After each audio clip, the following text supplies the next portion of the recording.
예배 자리에 오신 여러분들 환영합니다. 우리 거룩한 주일 마음을 모아 함께 예배하겠습니다.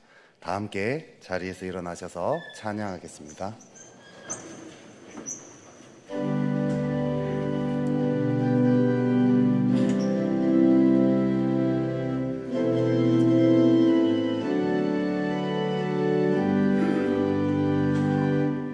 나 주님의 기쁨 되기 원하네. 내 마음을 새롭게 하소서. 새 무대가 되게 하여 주사. 주님의 빛 비추게 하소서.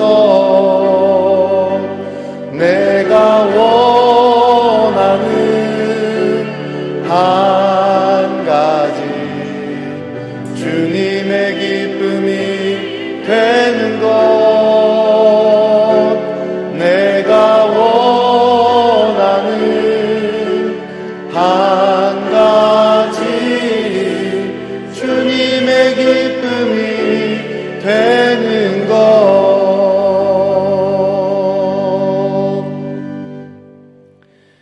예수께서 서서 외쳐 이르시되 누구든지 목마르거든 내게로 와서 마시라.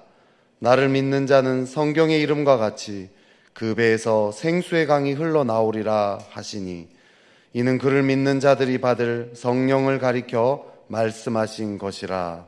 아멘. 구원받은 백성들이 드리는 예배를 기쁘게 받으시는 하나님, 존귀와 영광을 올려드립니다.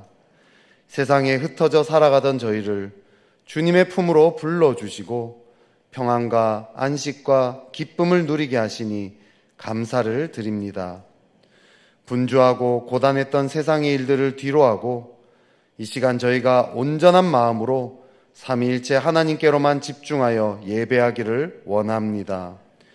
저희의 영안을 열어 예배 중에 임하시는 주의 영광을 보게 하시고 귀를 열어 들려주시는 설교 속에서 하나님의 음성을 듣게 하여 주옵소서. 예수님의 이름으로 기원하옵나이다. 아멘. 찬송가 420장으로 하나님께 영광 올려드리겠습니다.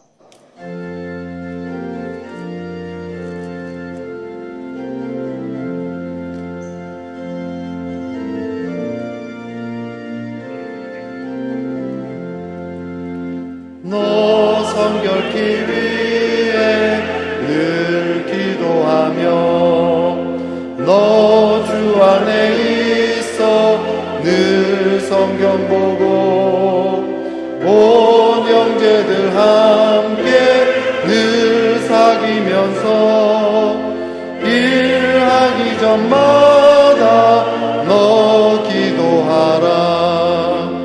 너 성결케 위해 내 머리 숙여 저 은밀히 계신 내 주께 빌라.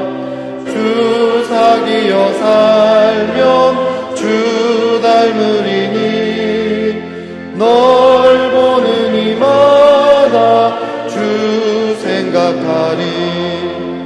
너 성결케 위해 주 따라가고 일 다급하여도 당황치 말고 참 즐거울 때나 또 슬플 때나 너 주님만 믿고 늘 따라가라. 너 성결케 위해 늘 기도하며 내 소원을 주께 다 맡기어라. 너 성령을 받아 주 섬겨 살면 저 천국에 가서 더 잘 섬기리. 아멘. 자리에 앉으시겠습니다. 시편 2편의 말씀으로 성취를 교독하겠습니다. 주보 일면과 화면을 참조해 주시기 바랍니다.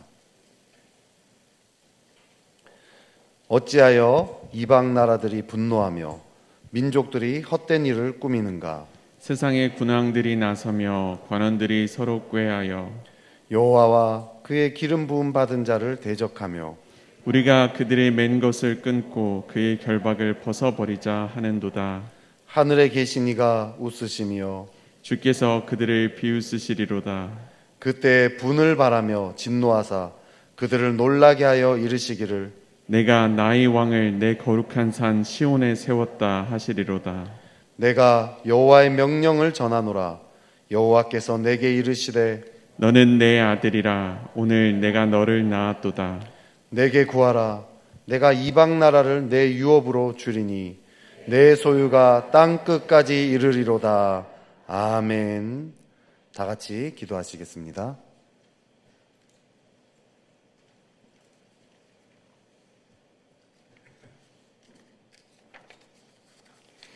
우주 만물의 주인이시며 인간의 생명과 삶을 주관하시는 존귀하신 하나님, 지난 한 주간도 저희들을 온전히 지켜보호해 주시고 세상을 살아갈 힘과 은혜를 내려주셔서 감사합니다.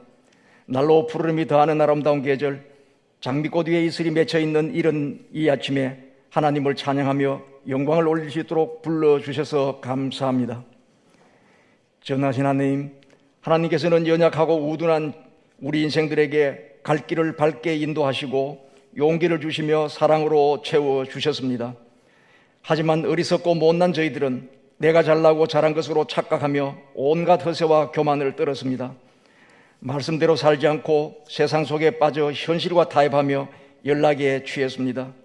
이 시간 무지에서 저지른 잘못과 알면서도 지은 죄를 모두 자복합니다. 주님께 엎드려 고하오니 허물을 용서하시고 죄를 깨끗이 씻어 주시옵소서. 사랑의 하나님, 지난 2년 동안 코로나로 많은 사람들이 목숨을 잃고 고통을 받았으며 두려움에 떨고 위축되어 교회에 제대로 나오지 못해 믿음도 흔들렸습니다. 이제는 저희가 예배를 회복하기 위해 다시 모이기에 힘쓰고 있습니다. 이 아름다운 주님의 집에 모두 나와서 믿음의 공동체로 하나가 됨을 경험하며 함께 기도하고 찬송하는 충성스러운 충신의 성도가 되길 원합니다.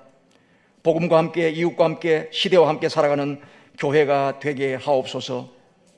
고마우신 하나님, 우리의 삶과 가정 자체가 이웃과 세상의 본이 됨으로써 절로 복음이 전파되고 예수님 믿어 구원을 받는 이들이 날로 늘어나게 해 주시옵소서. 주님께서 세우고 지켜주시며 성장 발전시키신 대한민국을 위해서 기도합니다. 지금 나라는 서로에 대한 불신과 증오가 지나칠 정도로 심각하며 국론이 분열되고 밖으로는 행복위와 전쟁 위협이 날로 높아가고 있습니다. 나와 생각이 다른 사람을 인정하고 존중하는 성숙한 시민이 되며 국민이 하나로 뭉쳐 굳건하고 튼튼한 나라를 만들도록 지혜와 용기를 주시옵소서. 참 좋으신 하나님, 나라 지키는 국군장병과 사회 곳곳에서 수고하는 이들을 축복해 주옵소서. 병상에서 신음하는 환우와 삶의 무게에 짓눌려 힘들어하는 이들을 위로 격려하시며 그들의 손을 꼭 잡아서 일으켜 세워 주시옵소서. 이 시간에도 먼 이국에서 복음을 전하고 어려운 이들을 구제하며 열방 사역에 힘쓰는 선교사님들을 각별히 지켜주시고 용기와 강건함을 주시옵소서. 전쟁의 참화 속에서 고통받는 우크라이나인들을 구원해 주시고 테러와 모든 힘든 일에 어려워하는 사람들을 구원해 주시며 악을 행하는 자를 응징하시며 하나님 앞에 엎드려 회개하는 역사가 일어나게 하소서. 공의로우신 하나님, 지역을 이끌어갈 리더와 일꾼을 뽑는 지방선거가 진행되고 있습니다. 하나님을 경외하며 시민을 존중하고 진정으로 섬기는 좋은 후보들이 우리 동네와 지역의 대표 선수가 될 수 있도록 은혜 내려 주시옵소서. 그러니 시민의 권리를 저희들이 포기하거나 의무를 소홀하지 않게 하시고 행하지 않으면서 뒤에서 욕하거나 비난하는 어리석고 못난이가 되지 않게 하시옵소서. 은혜로우신 하나님, 주님께서 세우신 구영철 위임 목사님께 능력을 더해 주시고 충신의 성도를 더 힘차게 이끌어갈 수 있도록 강건하게 지켜주시기를 기도합니다. 보호자시는 부목사님들과 중직을 맡으신 분들, 교회를 위해서 곳곳에서 힘쓰고 수고하는 성도들과 임마누엘 찬양대에도 축복 내려주시기를 원합니다. 오늘 각자가 준비한 기도와 간구를 들으시고 응답하시며 길을 열어 주시옵소서. 이제 저희들 하나님께 주시는 복음을 들으려고 합니다. 차분히 마음을 모아 말씀을 듣고 하늘 양식을 믿음의 창고에 가득 채워서 늘 순종하며 즐겁게 섬기도록 하겠습니다. 그리고 새로운 한 주도 내 뜻이 아닌 하나님 뜻대로 살아가겠습니다. 이 모든 말씀을 저희를 늘 사랑해 주시는 예수님 이름으로 기도드립니다. 아멘.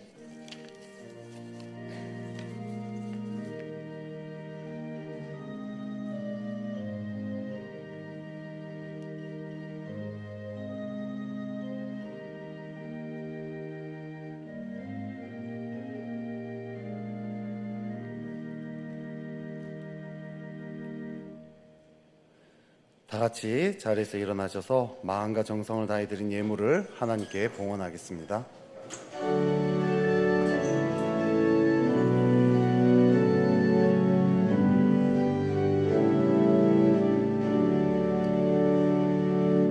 내게 있는 양육옥합 주께 가져와 그 발 위에 입 맞추고 깨뜨립니다. 나를 위해 험한 산길 오르신 그 발 걸음마다 크신 사랑 새겨놓았네. 내게 있는 강유옥합 주께 가져와 그 발 위에 입 맞추고 깨뜨립니다.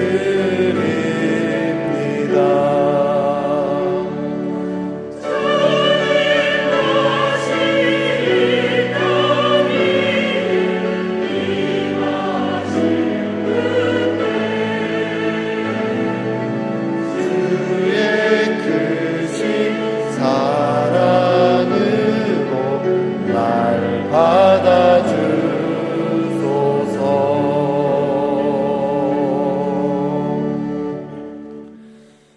전능하신 하나님 아버지, 불가능한 일을 행하시고 죽은 자도 일으키시는 주님을 찬양합니다. 주님은 우리의 모든 간구와 기도에 귀 기울이십니다.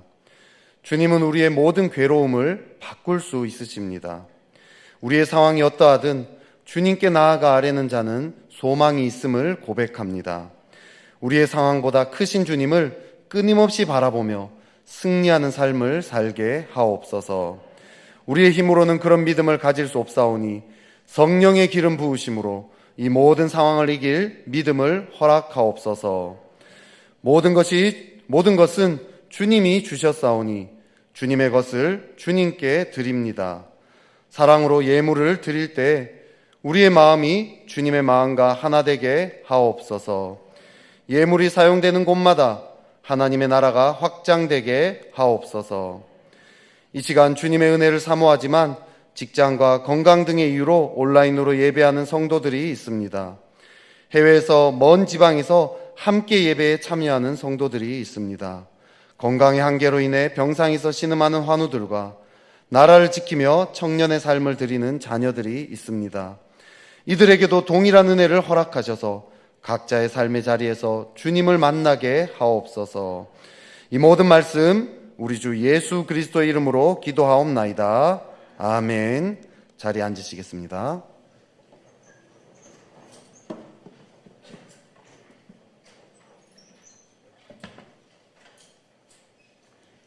부임 인사 있겠습니다.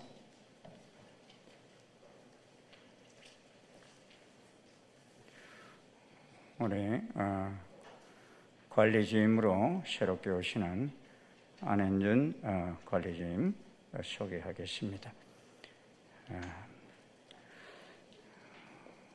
현재 우리 관리주임은 새롭게 또 사업을 시작하시겠다고 해서 후임이 정해지는 대로 또 사임하겠다고 하셨기 때문에 저희들이 새롭게 안현준 관리주임을 뽑았습니다.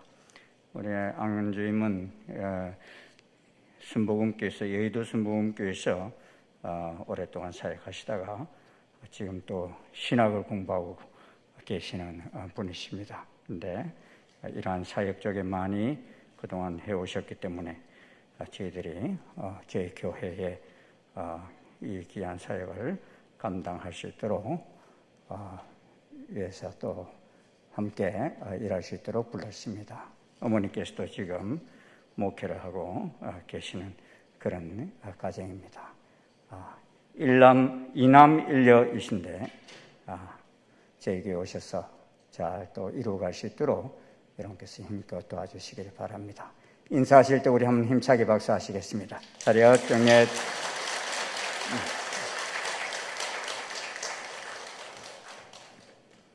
네, 우리 옆 사람에게 예수님이 우리와 함께 하십니다. 우리 한번 인사해 볼까요? 네, 좋습니다. 교회 소식 나누도록 하겠습니다. 주보 4면을 참조해 주시고요. PPT 화면 참고해 주시기 바랍니다. 다음 주는 하나님의 인도하심으로 일산 충신교회가 세워진 지 28년이 되는 날입니다. 다음 주는 충신교회 원로 목사님이신 박종순 목사님께서 설교하십니다. 많이 기대하시고요. 기도하시면서 준비하시기 바랍니다. 코로나 기간 동안 제한되어 있던 대면 예배를 회복하며 함께 모이기를 힘쓰고자 홈커밍 데이와 한밤의 특별한 기도회를 준비하였습니다. 이번 주 금요 한밤의 특별한 기도회는 라이트하우스 서울숲교회 담임 목사이신 임형규 목사님을 모시고 진행하고자 합니다. 많은 참석, 관심 부탁드립니다. 안수 집사회가 오늘 1시 15분에 본관 3층 사랑관에서 있습니다. 안수 집사회 총회를 진행하오니 안수 집사님들께서는 꼭 참석해 주시기 바랍니다. 6월 월삭 새벽 기도회가 6월 1일 수요일 본당 3층 사랑관에서 진행됩니다. 6월부터는 주의 만찬이 시작되오니 예배를 맡으신 분들과 분병, 분잔위원들을 꼭 확인하시고 참석해 주시기 바랍니다. 한나기도회가 6월 3일 금요일 오전 10시 30분에 본관 지하 1층 믿음관에서 진행합니다. 70세 이상 여성분들은 모두 해당되시니 많이 참석해 주시기 바랍니다. 교회 차량이 필요하신 분은 아까 인사하신 우리 안현준 주임에게 연락 주시기 바랍니다. 6월 순장 모임이 6월 5일 주일 오후 1시 30분에 5층 로뎀나무에서 진행합니다. 중직 선거를 앞두고요. 중요한 순장 모임입니다. 모든 순장님들의 적극적인 참석 부탁드립니다. 새가족 등록 신청을 받습니다. 교회 등록하셔서 성도들과 함께 행복한 신앙생활 하시기 바랍니다. 등록은 예배 후 2층 나눔의 방에서 해주시기 바랍니다.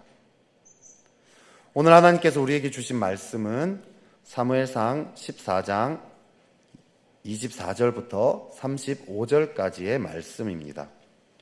구약 429면에 있습니다. 사무엘상 14장 24절부터 35절까지의 말씀, 하나님의 말씀을 제가 봉독하겠습니다. 이날에 이스라엘 백성들이 피곤하였으니 이는 사울이 백성에게 맹세시켜 경계하여 이르기를 저녁 곧 내가 내 원수에게 보복하는 때까지 아무 음식물이든지 먹는 사람은 저주를 받을지어다 하였습니다. 그러므로 모든 백성이 음식물을 맛보지 못하고 그들이 다 수풀에 들어간즉 땅에 꿀이 있더라.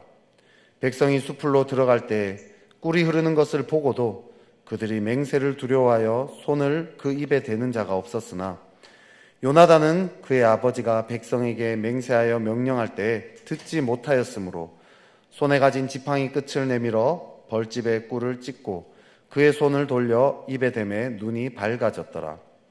그때 백성 중 한 사람이 말하여 이르되 당신의 부친이 백성에게 맹세하여 엄히 말씀하시기를 오늘 음식물을 먹는 사람은 저주를 받을지어다 하셨나이다. 그러므로 백성이 피곤하였나이다 하니 요나단이 이르되 내 아버지께서 이 땅을 곤란하게 하셨도다. 보라 내가 이 꿀을 조금을 맛보고도 내 눈이 이렇게 밝아졌거든. 하물며 백성이 오늘 그 대적에게서 탈취하여 얻은 것을 임의로 먹었더라면 블레셋 사람을 살육함이 더욱 많지 아니하였겠느냐. 그날의 백성이 믹마스에서부터 아얄론에 이르기까지 블레셋 사람들을 쳤으므로 그들이 심히 피곤한지라. 백성이 이에 탈취한 물건에 달려가서 양과 소와 송아지들을 끌어다가 그것을 땅에서 잡아 핏째 먹었더니 무리가 사울에게 전하여 이르되 보소서, 백성이 고기를 핏째 먹어 여호와께 범죄하였나이다. 사울이 이르되 너희가 믿음 없이 행하였도다. 이제 큰 돌을 내게로 굴려오라 하고, 또 사울이 이르되 너희는 백성 중에 흩어져 다니며 그들에게 이르기를 사람은 각기 소와 양을 이리로 끌어다가 여기서 잡아먹되 핏째로 먹어 여호와께 범죄하지 말라 하라 하매, 그 밤에 모든 백성이 각각 자기의 소를 끌어다가 거기서 잡으니라. 사울이 여호와를 위하여 제단을 쌓았으니 이는 그가 여호와를 위하여 처음 쌓은 제단이었더라. 아멘. 임마누엘 찬양대의 찬양이 있겠습니다.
아멘. 위임 목사님께서 제 멋대로의 삶의 특징이라는 제목으로 말씀 선포하실 때 많은 은혜 받으시기 바랍니다. 우리 주님의 나라가 가까이 오고 있습니다. 이러한 때 모이기를 힘쓰는 우리 모두가 되심을 진심으로 감사드립니다. 오늘도 하나님께서 드리시는 예배를 기뻐 받으시리라 믿습니다. 우리 윤석열 대통령께서 대통령 직무를 시작한 지 이틀 후 북한으로부터 선물을 받았어요. 그 선물이 뭔 줄 아세요? 미사일 발사였어요.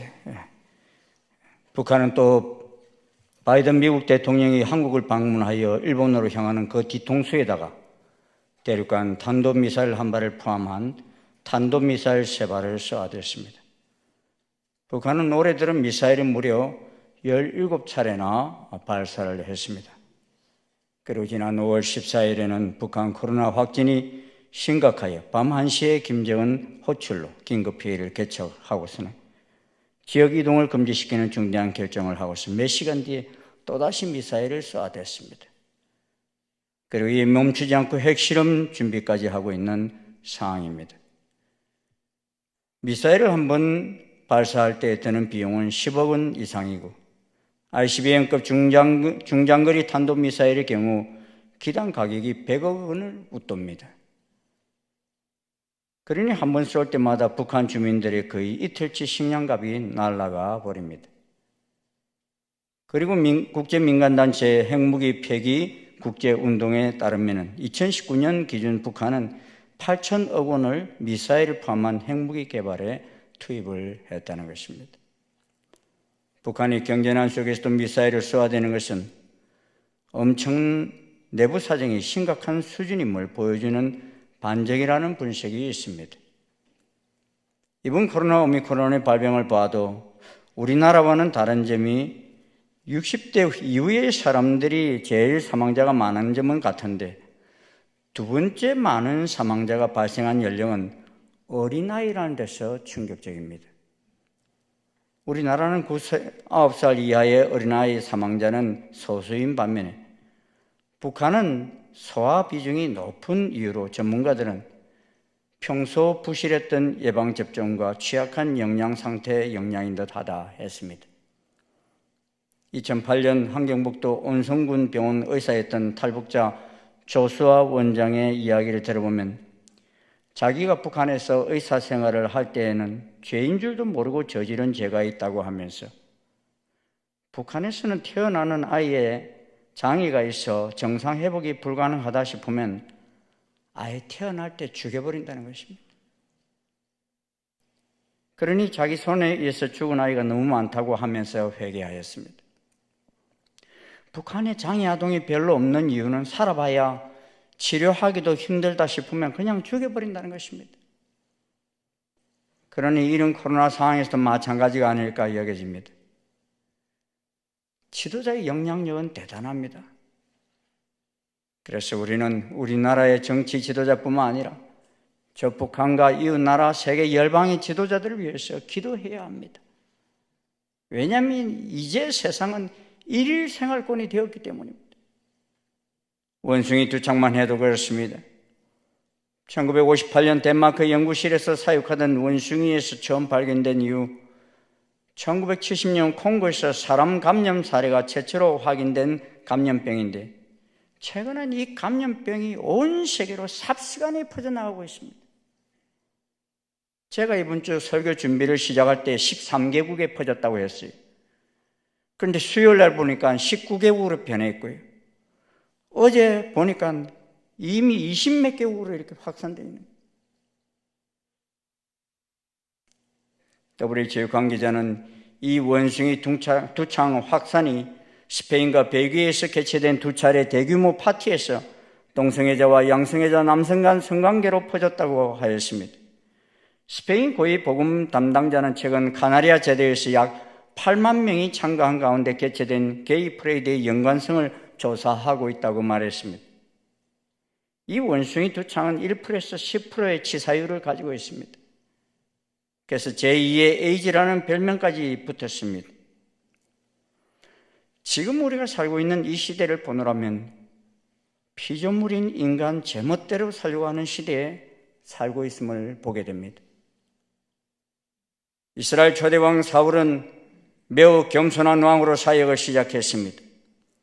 그리고 사무엘상 12장에서는 사무엘을 통해서 너희와 너희를 다스리는 왕이 여호와의 말씀에 순종하면 복을 받을 것이나 너희가 여호와의 명령을 거역하면 멸망하게 될 것이다 그랬습니다. 이러한 사실을 분명히 밝힙니다. 새롭게 세워진 왕국이 왕과 백성이 함께 여호와의 명령에 순종해야 복을 누릴 것을 확실하게 보여주고 있습니다. 왕은 특권을 갖는 존재가 아니라 백성들과 함께 동일한 언약 아래에서 하나님께 순종해야 하는 존재입니다. 만약에 그렇지 않을 때에는 백성과 왕이 다 멸망하게 될 것이라 하나님이 약속하셨습니다. 그러게 이스라엘은 새로이 세워진 왕과 백성이 여전히 실존적으로 하나님을 어떻게 섬기느냐에 따라 미래의 운명이 결정된다는 것입니다. 그러므로 왕이 된 사울은 하나님 명령에 순종하는 왕으로서의 모습을 보여줘야 했습니다. 그런데 왕이 되고 나서 얼마 가지 않아서부터 자기 멋대로의 삶을 시작합니다. 자기 멋대로의 삶의 특징이 무엇입니까? 첫째는 왕권으로 신권을 거역하는 삶입니다. 사울은 자기에게 맡겨지지 않는 사역을 하였습니다. 사울은 왕이 되고 나서 블레셋과의 전쟁에 앞서 제사장 대신 자기 마음대로 제사를 집례하는 교만함을 보이기 시작했습니다. 13장을 보면요, 사울이 이스라엘 왕이 된 지 2년밖에 되지 않는 때에 이스라엘은 블레셋과의 전쟁을 치르게 되었습니다. 이스라엘 백성들이 왕을 요구했던 이유 중에 하나는 주변 국가들의 위협에 효과적으로 대처하기 위해서임을 볼 때 사울이 왕이 되자마자 블레셋인들과의 전쟁을 하는 것은 어찌 보면 너무나 당연한 것인지 모릅니다. 사울은 고향 마을인 기브아의 수도를 삼고 상비군을 조직하고 게릴라식 전쟁과 기습작전을 통해 블레셋 주둔군을 이스라엘 영토에서 몰아내려고 하였습니다. 그때 사울의 아들 요나단이 게바에 있는 블레셋 사람의 수비대를 치자 블레셋이 전쟁을 선언하였습니다. 따라서 사울은 전면전을 펼치기 위해 군사를 모으고 온 이스라엘 사람들이 길갈로 모여 사울을 쫓았습니다. 블레셋이 수적으로도 절대적으로 우세할 뿐만 아니라 이스라엘 왕국 중앙 깊숙이 믹마스까지 대군을 거느리고 들어오자 이스라엘인들은 크게 두려워 떨었습니다. 이스라엘인들은 위급함을 느끼고 숨을 곳을 찾아 몸을 숨기기 바빴습니다. 싸울 생각은 하지도 못하고 굴이든 수풀이든 웅덩이든 피신하느라 정신이 없었습니다. 이런 위급한 상황에서 아직 사울은 길갈에서 사무엘을 기다리고 있었습니다. 이는 사무엘과 길갈에서 제사를 드리기로 이미 약속이 있었기 때문입니다. 위급한 상황에서 사울은 사무엘의 전한 기한대로 이래를 기다렸으나 사무엘이 나타나지 않았고 이스라엘인들은 흩어져 집으로 돌아가기 시작하였습니다. 그러자 사울은 군대 해체를 맡겠다며 제사를 자신이 직접 집전하여 드렸습니다. 그리고 번제를 드리자마자 사무엘이 나타났습니다. 사무엘은 사울에게 왕이 행한 것이 무엇이뇨 하고 질문을 던졌습니다. 사무엘의 단도직입적인 질문에 사울은 책임을 사무엘에게 돌립니다. 그렇지 않아도 수적으로 절대 열세 있는데 백성들은 사울에게서 흩어지고 오히려 블레셋 사람들은 길갈에서 얼마 떨어지지 않는 믹마스에 모여 있으니 이보다 더 긴급한 상황은 없다고 여겼고 게다가 당신은 정한 날에 오지 않았기에 사태가 더욱 심각해졌다는 것입니다. 우리는 이런 사울의 행동을 보면서 사울의 범죄가 무슨 큰 잘못인가 여겨질 수 있습니다. 그런데 그 당시에는 제사는요, 제사장만이 집행할 수 있었지 왕이 할 수 있는 권한을 주신 적이 없습니다. 그렇게 이런 죄는 하나님을 대적하는 죄였습니다. 왕이 되자 신을 무시한 죄였습니다. 이 비슷한 죄를 저지른 왕이 있지요. 역대 26장을 보면 우시야 왕이 등장하는데 그는 나라가 강성해지자 그의 마음이 교만하여 악을 행하여 그의 하나님 여호와께 범죄합니다. 그리고 왕이 제 마음대로 여호와의 성전에 들어가서 향단에 분향하려 합니다. 그래서 제사장 아사랴가 여호와의 용맹한 제사장 80명을 데리고 그의 뒤를 따라 들어가서 우시야 왕 곁에 서서 이렇게 이릅니다. 우시야여, 여호와께 분향하는 일은 왕이 할 바가 아니요 오직 분향하기 위하여 구별함을 받은 아론의 자손 제사장들이 할 바이니 성소에서 나가소서. 왕이 범죄하였으니 하나님 여호와에게서 영광을 얻지 못하리이다 하였습니다. 그런데도 우시야가 손으로 향로를 잡고 분향하려 하면서 화를 냅니다. 내가 왕인데 왜 못하냐는 거예요. 그리고 그가 제사장에게 화를 낼 때 여호와의 전안 향단 곁 제사장 앞에서 그의 이마에 나병이 생겨서 죽는 날까지 여호와의 전에서 끊어져 별궁에 살아야만 했습니다. 그런데 왕으로 부름받은 사울이 이런 비슷한 죄악을 저지른 것입니다. 그는 사무엘이 제때 오지 않았으면 전령을 보내서 확인을 해야 했습니다. 그런데 아무런 전갈도 보내지 않았고 자신이 제사장처럼 번제를 드린 것을 회개하기보다는 자신의 일을 자랑했습니다. 하나님을 예배하는 것도 하나님 방법으로 해야 합니다. 그런데 사울왕은 이런 하나님께서 명령하신 기본 질서를 어기면서 시작하려다가 도리어 버림을 받게 됩니다. 사울의 생각은 어찌 보면 미신에 가까웠습니다. 하나님께서 제사를 드리고 전쟁에 나가야 한다는 생각만 있었지 하나님께서 하신 말씀에는 관심이 없었습니다. 그러기에 블레셋 사람이 길갈로 내려올지 모른다는 사실과 여호와께 은혜를 간구하지 못했다는 사실이 자신에게 불리하게 작용할지 모른다는 생각에 자신이 할 수 있는 일은 번제를 드리는 것이요 이것도 부득이하게 한 것뿐이라는 것입니다. 어찌 보면 사울이 한 행동은 우리가 충분히 동정할 수 있는 것처럼 보입니다. 그런데 사무엘은 사울의 이러한 행동을 동정하거나 수정하지 않습니다. 수긍하지 않습니다. 오히려 사무엘은 사울을 망령된 자로 책망하고 있습니다. 망령되이 행하다는 동사는 어리석게 행하다는 뜻입니다. 무엇이 어리석었다는 것입니다.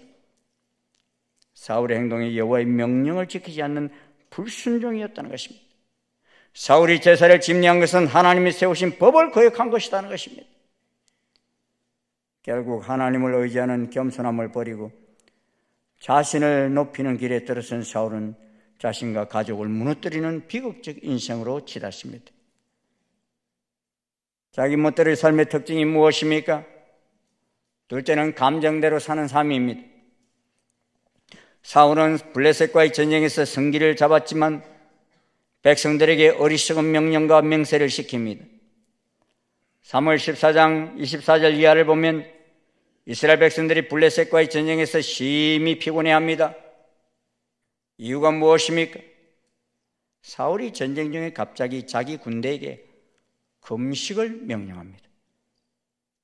그 바람에 백성들이 블레셋으로부터 빼앗은 전리품 중에서 음식을 먹을 수가 없었습니다. 그러기에 백성들은 지쳐서 더 이상 블레셋을 추격할 수가 없었던 것입니다. 사울은 저녁까지 빨리 전쟁을 끝내기를 원하면서 백성들에게 금식을 명하고 음식을 먹는 자는 저주를 받을지어다 라고 맹세시키는 바람에 이를 들은 백성들은 음식을 먹을 수가 없었던 거예요. 그런데 이렇게 금식을 명한 것은 하나님을 위한 것도 아니요 백성들을 위한 일도 아니었습니다.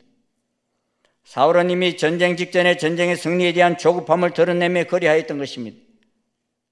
결국 사울이 주도한 금식 맹세는 이미 드러난 사울의 공명심의 발로였습니다. 그리고 이 저주에 걸려든 사람이 다름이 아닌 그의 아들 요나단이었습니다. 사울의 아들 요나단은 사울왕이 명령하는 것을 듣지 못했습니다. 그러기에 수풀에서 발견한 꿀을 찍어 먹었습니다. 사울이 금식령을 내릴 때 아들 요나단은 비밀리에 블레셋 전초기지로 침투하여 전투를 벌이고 있었습니다. 요나단은 기회를 틈타 블레셋을 공격하면서 병사의 숫자보다 오히려 하나님을 의지하는 믿음을 보입니다. 이는 군대의 숫자에 관심이 많은 아버지 사울의 태도와 대조가 됩니다. 아들 요나단이 믿음으로 최전방에서 전투를 수행하고 있을 때 이에 반하여 아버지 사울은 믿음 없는 맹세로 전쟁을 수행해야 할 백성들을 공경에 빠뜨렸습니다. 그러게 아들 요나단은 사울이 한 명령을 듣고 나서 아쉬워했습니다. 음식을 먹었더라면 블레셋과의 전쟁에서 더 크게 이길 수 있었기 때문입니다. 사울의 이런 금식령은 하나님께서 명령한 것도 아니었고 순전한 믿음의 헌신도 아니었습니다. 전쟁을 수행해야 할 이스라엘 백성들의 입장을 고려하지 않는 독단적이고 어리석은 결정이었습니다. 그는 백성들을 금식시켜 빠른 승리를 꾀하려 하였으나 그의 결정은 오히려 정반대의 결과를 낳았습니다. 지도자의 어리석은 판단으로 공동체는 어려움을 겪을 수밖에 없었던 것입니다. 자기 멋대로의 삶의 특징이 무엇입니까? 셋째는 소리 때문에 말씀에 불순종하는 삶이었습니다. 사무엘 14장에서는 블레셋과의 싸움에서 자기가 할 역할이 아닌 번제와 화목제사를 시행함으로 책망을 들었던 사울 왕입니다. 그런데 이스라엘 주변에는요, 블레셋만 있는 것이 아니었어요. 모압과 암몬, 에돔과 소바, 아말렉 등 다른 나라들도 있었습니다. 그런데 그 나라들 중에서 아말렉 사람들이 가장 적대적이었어요. 그러므로 사울이 이스라엘 왕위에 오른 후에 사방에 있는 모든 대적들과 싸웠고 또 가는 곳마다 그 전쟁에서 이겼습니다. 그런데 여호와 하나님께서 그 여러 나라들 가운데 한 나라를 지정하시면서 그 나라를 가서 치는데 그 나라의 모든 소유는 조금도 남기지 말고 진멸하라 하셨습니다. 그 나라가 어느 나라예요? 아말렉이. 하나님께서 이 아말렉을 완전히 진멸하라 하신 이유는 그들은 이스라엘이 애굽에서 나올 때에 길에서 가장 이스라엘을 힘들게 대적하였던 자들이기에 하나님께서 그 나라를 벌하시기로 결정하신 것입니다. 그리고 그 나라는 남겨두면 두고 이스라엘을 괴롭힐 민족이기 때문입니다. 실제적으로 이스라엘 백성들이 바벨론으로 포로로 잡혀갔다가 바사왕 아하수에로의 왕비로 에스더가 간택이 됩니다. 그때 바사왕이 제2인자는 하만이라는 사람인데 이 하만이라는 사람은요, 유대인들을 전멸시키려는 음모를 꾸밉니다. 이 하만이 어디 사람이냐 하면 아말렉 사람이에요. 이 아말렉은 이스라엘이 싸운 최초의 적이자 최대의 적입니다. 그래서 출애굽할 때도 여호와께서 모세에게 말씀하십니다. 이것을 책에 기록하여 기념하게 하고 여호수아의 귀에 외워 들리라. 내가 아말렉을 없이 하여 천하에서 기억도 못하게 하리라 하십니다. 그래서 모세가 제단을 쌓고 그 이름을 여호와 니시라고 합니다. 이 여호와의 니시라는 말은 여호와가 나의 깃발이라는 말이 나오게 된 배경이 바로 아말렉 때문입니다. 여호와가 더불어 대대로 싸우리라 하셨던 나라도 아말렉입니다. 그래 하나님께서는 땅에서 이스라엘의 씨를 제거하려고 하는 이 아말렉을 진멸하실 것을 사울에게 당부하셨습니다. 그런데 사울은 살찐 짐승의 소리를 듣는 순간 욕심이 잉태하여 하나님 말씀을 순종치 않았습니다. 백성들이 이렇게 아까운 짐승들을 왜 다 죽여야 합니까? 라고 하는 소리에 하나님 말씀은 온데간데 없이 파묻혀버리고 맙니다. 사울은 짐승들과 백성들에게는 귀를 활짝 열어두면서도 하나님을 향하여는 귀를 닫아버렸습니다. 자기를 높이다 보면 자연스럽게 하나님 말씀이 들리지 않습니다. 사무엘상 15장 19절은 말씀합니다. 어찌하여 왕이 여호와의 목소리를 천종하지 아니하고 탈취하기에만 급하여 여호와께서 악하게 여기시는 일을 행하였나이까 하였습니다. 사울은 처음에는 아버지의 말씀과 사무엘의 말과 여호와의 목소리에 귀를 기울이고 청종하는 순종하는 사람이었습니다. 아버지가 암나기를 찾아오라고 했을 때 곧 암나기를 찾으러 길을 떠났고 선지자 사무엘이 머리에 기름을 부은 다음 하나님의 산으로 올라가려 했을 때 그 몸을 돌이켜 하나님 산으로 향하였던 사람이 사울입니다. 그리고 여호와의 신이 그에게 임했을 때 하나님의 심에 감동하여 순종하며 움직였던 사람입니다. 그런 사울이 왕이 된 다음에는 선지자 사무엘의 말도 듣지 않습니다. 여호와의 목소리도 듣지 않았습니다. 성경 말씀이 거듭해서 강조하는 말씀이 있습니다. 그것은 하나님 말씀과 하나님의 목소리를 듣고 순종하라는 것입니다. 성경 이스라엘아 들으라. 내가 네게 명하는 이 말씀을 너는 마음에 새기고 내 자녀에게 부지런히 가르치며 이스라엘아 듣고 삼가 그것을 행하라. 그리하면 네가 복을 받고 라고 합니다. 예수님께서도 그러므로 누구든지 나의 말을 듣고 행하는 자는 그 집을 반석이 위에 지은 지혜로운 사람 같으리니 라고 하셨습니다. 사도야는 이 예언의 말씀을 읽는 자와 듣는 자와 그 가운데 기록한 것을 지키는 자는 복이 있나니 때가 가까움이라 하였습니다. 베다니 마리아는 예수님 발 아래 앉아 하나님 말씀을 듣고 있을 때 예수님은 마리아는 이 좋은 편을 택하였으니 빼앗기지 아니하리라 하였습니다. 그런데 사울은 왕이 된 다음에 두 가지 말씀을 듣지 않습니다. 첫째는 사울이 길갈에서 자기 마음대로 하나님께 범죄를 저린 일이요, 둘째는 사울이 아말렉을 치되 온전히 순종하지 않은 것입니다. 양과 소의 가치 없는 것은 진멸하였지만 가치 있고 좋은 것은 진멸하지 않은 것입니다. 이유는 하나님을 예배하기 위함이라고 핑계하였습니다만 사실은 짐승들을 차지하려는 탐욕 때문이었습니다. 그래서 하나님께서 사울을 왕으로 세우신 것을 후회하시며 책망하셨습니다. 사무엘상 15장 22절 23절 우리 함께 읽어보시겠습니다. 시작. 사무엘이 이르되 여호와께서 번제와 다른 제사를 그의 목소리를 청종하는 것을 좋아하신 같이 좋아하시겠나이까? 순종이 제사보다 낫고 듣는 것이 수양의 기름보다 나으니. 완고한 것은 사신 우상에게 절하는 죄와 같습니다. 왕이 여호와의 말씀을 버렸으므로 여호와께서도 왕을 버려 왕이 되지 못하게 하셨나이다. 왕이 뭘 버렸다고요? 여호와의 말씀을 버렸으므로 여호와께서도 왕을 버려 왕이 되지 못하게 하셨나이다.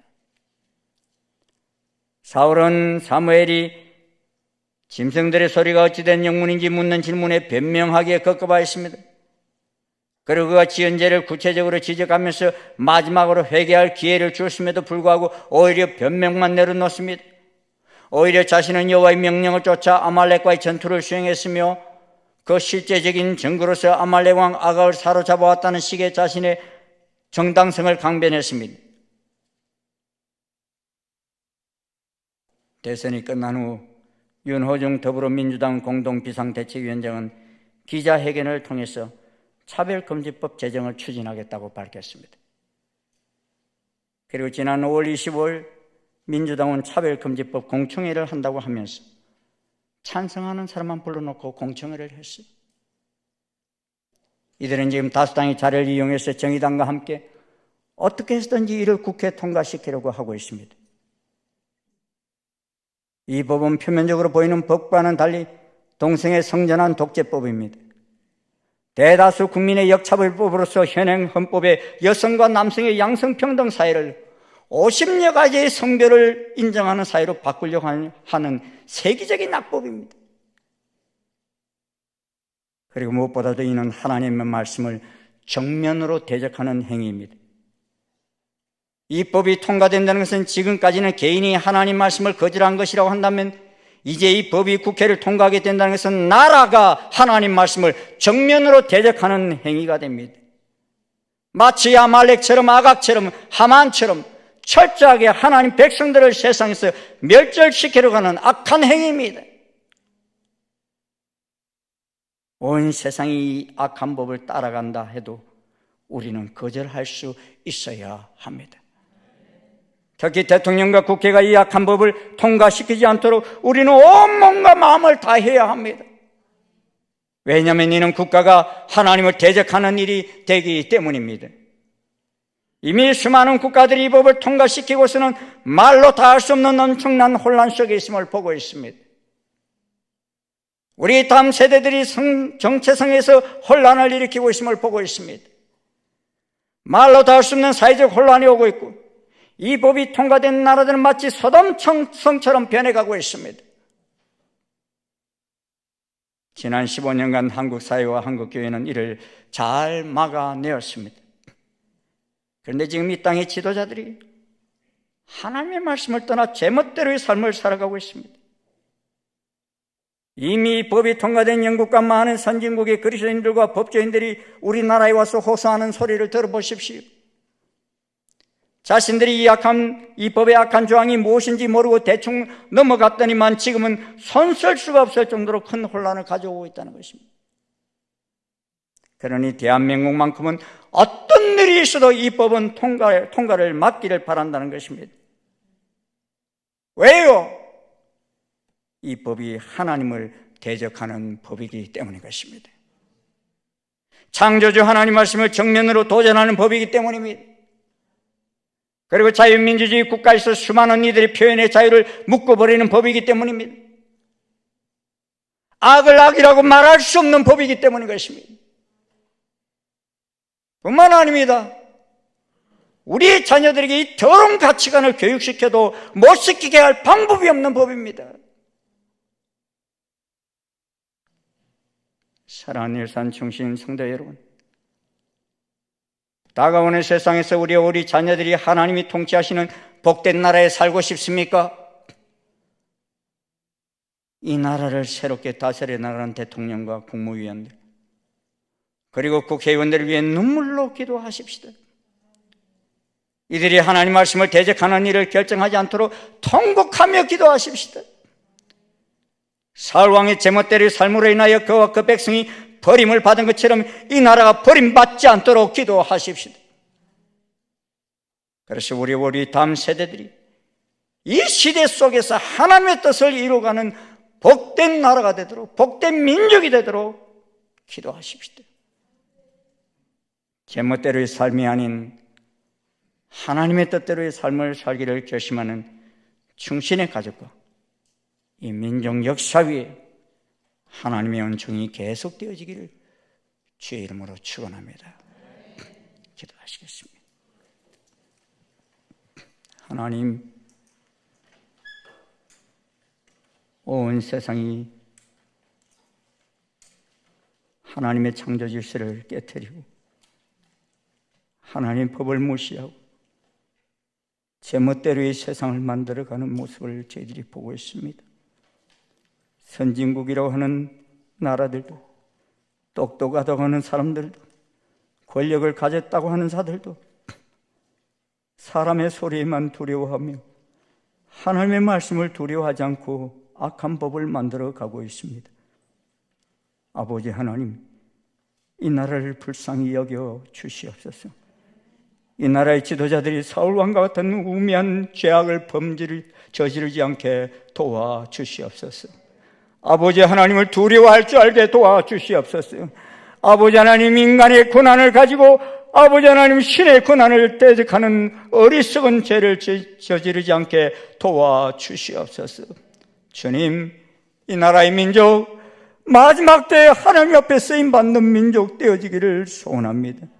주님, 끝까지 하나님 말씀을 붙들고 저희들 달려가게 도와주시옵시고 하나님이 세우신 나라, 하나님이 보호하시는 나라가 되게 인도하여 주시옵소서.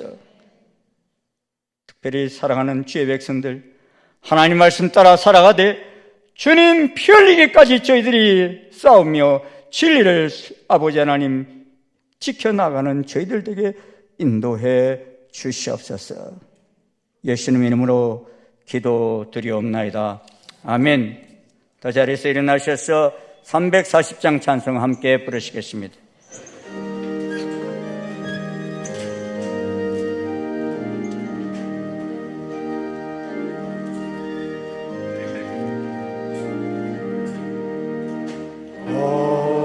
어지러운 세상 중에 기쁜 소리 들리네.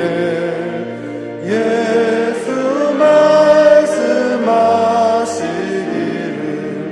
믿는 자여 따르라.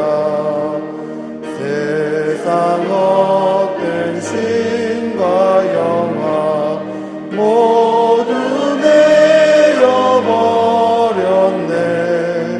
예수 진이 하신 말씀 날 더 귀히 여겨라. 기쁜 때나 슬픈 때나 바쁜 때나 틈날 때 예수 진이 하신 말씀 날 더 귀히 여겨라. 주님 크신 은혜로서 부름 듣게 하시고 복종하는 마음을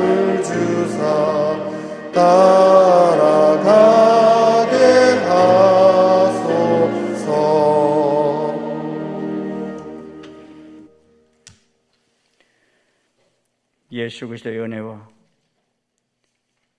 하나님 아버지의 지극하신 사랑과 성령님의 교통 역사 인도하심이 제멋대로 살아가고자 하는 이 온 세상 속에서 끝까지 하나님 말씀대로 살고자 결단하며 나아가는 아버지의 자녀들과 아버지 하나님이 나라를 다스리는 많은 지도자들과 세계 열방을 다스리는 모든 지도자들 머리 위에 지금부터 영원토록 함께 하옵시기를 간절히 축원하옵나이다. 아멘.